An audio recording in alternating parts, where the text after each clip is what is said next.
지금 이 영상을 보고 계신 분들 중에서 설마 내년에는 집값이 조금이라도 안정되겠지 하는 안일한 생각을 하고 계신 분들이 있다면 오늘 제 이야기에 정말 귀를 기울이셔야 합니다. 우리가 믿었던 전세제도가 눈앞에서 순식간에 사라지고 매달 월세로 수백만원씩 공중으로 날려보내야 하는 악몽 같은 현실이 이미 시작되었습니다. 그런데도 정부의 새로운 부동산 정책은 집값을 잡아주기는커녕 오히려 1주택자의 숨통까지 조여오는 거대한 세금 폭탄으로 다가오고 있습니다. 도대체 대한민국 부동산 시장의 기저에서는 무슨 일이 벌어지고 있는 것일까요? 대부분의 사람들은 정부가 세금을 올리면 집값이 잡힐 것이라고 순진하게 믿습니다. 하지만 이번 정책의 진짜 목적은 집값 안정 따위가 아닙니다. 정부가 직접 칼을 뽑아들고 명확하게 밝힌 이번 정책의 핵심 목표는 바로 조세 정상화입니다. 말이 좋아 정상화지 결국 걷어들이는 세금의 파이 자체를 키우겠다는 뜻입니다. 여기서부터 평범한 서민들과 1주택자들의 지옥같은 고민이 시작됩니다. 우리가 매년 4월마다 받아보는 공시지가는 이미 적게는 10%에서 많게는 30%까지 미친 듯이 뛰어올랐습니다. 거기다 문을 잠그고 숨겨두었던 공정시장가액 비율마저 60% 이상으로 다시 치솟을 준비를 끝냈습니다. 내가 돈을 더 벌어서 부자가 된 것도 아닌데 가만히 앉아서 자산을 보유하고 있다는 이유 하나만으로 세금 고지서의 숫자가 눈덩이처럼 불어나고 있는 것입니다. 실제로 주변에서 흔히 볼 수 있는 평범한 1주택자 김 부장님의 이야기를 해보겠습니다. 김 부장님은 몇 년 전에 빚을 조금 내서 수도권 역세권에 작은 아파트를 하나 장만했습니다. 아이들 학교 보기도 좋고 회사 다니기도 무난해서 평생 이 집에서 조용히 살려고 했습니다. 하지만 작년에 비해 올해 재산세 고지서를 받고는 손이 덜덜 떨렸습니다.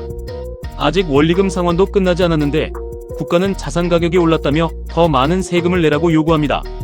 내가 이 집을 팔아서 손에 쥔 현금이 단 1원도 없는데 나라에서는 미실현 이득이라는 명목으로 가차없이 세금을 걷어가는 것입니다. 김 부장님은 억울함에 밤잠을 설쳤지만 국가가 보내는 고지서는 냉혹하기만 했습니다. 문제는 이게 끝이 아니라는 점입니다. 내년에는 공시지가와 공정시장가액 비율 상승이 더블로 겹치면서 세금 폭탄의 강도가 상상을 초월할 것으로 예상됩니다. 초고가 주택 기준인 12억 원을 겨우 밑도는 주택을 가진 사람조차도 이번 세금 인상의 칼날을 피해가지 못합니다. 종합부동산세는 부자들만의 리그라고 치부할 수 있겠지만 재산세는 평범한 1주택자들의 뼈를 파고드는 보편적이고 잔인한 무기입니다. 정부는 1주택자를 보호하겠다고 화려한 대책을 내놓지만 실질적인 혜택은 눈 씻고 찾아봐도 찾아볼 수 없습니다. 자산을 보유한 국민들을 상대로 세금을 걷어들이는 구조가 이미 고착화되었기 때문입니다. 그런데 여기서 정말 중요한 사실이 있습니다. 우리가 이 시점에서 반드시 주목해야 할 트렌드가 바로 매매가와 전세가 그리고 월세가가 동시에 폭등하는 이른바 트리플 상승 현상입니다. 지금 대한민국 임대차 시장은 완전히 뿌리째 흔들리고 있습니다.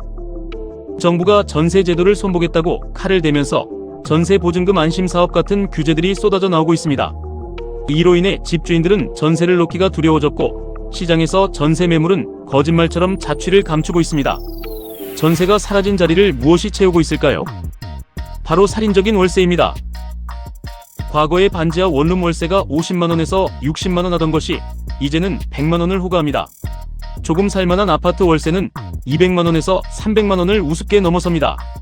월세로 나가는 돈은 통장에서 스쳐 지나갈 뿐 내 자산으로 단 1원도 축적되지 않는 사라지는 돈입니다. 아이를 키우는 부모들은 매달 월세로 빠져나가는 거대한 돈을 보며 가슴이 무너집니다. 이대로 가다가는 자식에게 빈손으로 물려주기도 모자라 노후 준비까지 완전히 박살날 수 있다는 위기감이 온몸을 휘감습니다. 대부분은 여기서 무너집니다. 상황이 이 지경까지 왔음에도 불구하고 많은 사람들은 여전히 막연한 공포에 사로잡혀 아무런 행동도 하지 못합니다. 정부가 세금을 때리니까 집값이 곧 폭락할 것이라는 달콤한 뉴스에 기대어 마냥 손을 놓고 기다리는 것입니다. 하지만 시장의 데이터와 현실은 그들의 희망사항을 정면으로 비웃고 있습니다.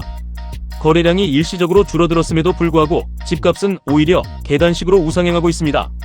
매물이 희소해지다 보니 물건 하나가 거래될 때마다 호가는 더 높게 뛰어오르는 역설적인 현상이 반복되고 있습니다. 정부가 공급을 늘리겠다고 외치지만 단기간에 서울과 수도권 핵심지에 아파트를 지어 올리는 것은 물리적으로 불가능합니다. 오피스텔이나 빌라를 조금 개조한다고 해서 내 집을 사려는 실수요자들의 갈증을 해소할 수는 없습니다. 결국 현 시점에서 우리에게 남겨진 선택지는 단 하나뿐입니다. 더 늦기 전에 나만의 보금자리 즉 내 집을 마련해서 이 미친 월세 지옥에서 탈출하는 것입니다. 자, 그렇다면 구체적으로 우리는 어떻게 이 위기를 기회로 바꿔야 할까요? 지금부터 제가 말씀드리는 생존 전략을 절대 잊지 마십시오. 첫째, 대출 규제와 세금 인상이라는 공포에 짓눌려 무조건 기다리는 전략을 즉시 버려야 합니다. 내년으로 넘어가면 전세 대출 규제가 더욱 강화될 가능성이 높고 현금 부자들만이 살아남는 철저한 그들만의 리그가 완성될 것입니다. 둘째, 내가 가진 예산 안에서 가장 가치 있는 단지를 찾아내야 합니다. 지금 시장 에너지는 가격이 너무 비싼 초고가 주택이 아니라 실수요자들이 탄탄하게 받쳐주는 3억에서 5억 원대 그리고 10억 원 이하의 알짜배기 아파트에 집중되고 있습니다. 역세권에서 조금 멀더라도 사람들이 실제로 거주하기 좋은 입지라면 가격이 하락할 가능성은 매우 낮으며 꾸준히 우상향할 것입니다. 셋째, 월세 보증금이나 소액의 자금이라도 있다면 그것을 대출 이자로 전환하는 방법을 적극적으로 강구해야 합니다. 월세로 매달 생돈을 날리는 것보다 억대의 대출을 받아 이자를 내더라도 내 집의 자산 가치를 키우는 것이 훨씬 현명한 자산 증식 방법입니다. 넷째, 남들이 우왕좌왕하며 혼란에 빠져 있을 때 나만의 명확한 기준을 세우고 시장을 냉정하게 바라봐야 합니다. 지금의 부동산 시장은 정보의 싸움이자 타이밍의 싸움이며 머뭇거리는 순간 선택의 문은 완전히 닫히게 됩니다. 다섯째, 정부의 정책 변화에 휘둘리지 말고 오직 내 가게의 현금 흐름과 실거주 가치에 집중해야 합니다. 외부의 소음에 흔들리는 순간 자산 격차는 걷잡을 수 없이 벌어지게 되어 있습니다. 대부분은 여기서 또 망설입니다. 지금 집을 사면 고점이 아닐까, 세금이 더 오르지 않을까 걱정하며 기회를 흘려보냅니다. 하지만 명심하십시오. 시장은 여러분의 사정을 봐주지 않습니다. 오직 행동하는 사람에게만 과실을 나누어 줍니다. 올해 안에 내 집을 마련하지 못한다면 여러분이 마주할 미래는 더욱 좁아진 문과 감당하기 힘들 정도로 치솟은 주거 비용뿐일 것입니다. 지금 대한민국 부동산 시장은 그야말로 전쟁터입니다. 남들이 공포에 질려 주저앉아 있을 때 냉정하게 현실을 직시하고 내 자산을 지키기 위한 결단을 내려야 할 때입니다. 더 이상 망설일 시간이 없습니다. 지금 당장 여러분의 상황을 점검하고 실행에 옮기십시오. 오늘 제 이야기가 여러분의 흔들리는 경제적 시야를 바로잡고 확실한 생존의 나침반이 되었기를 바랍니다.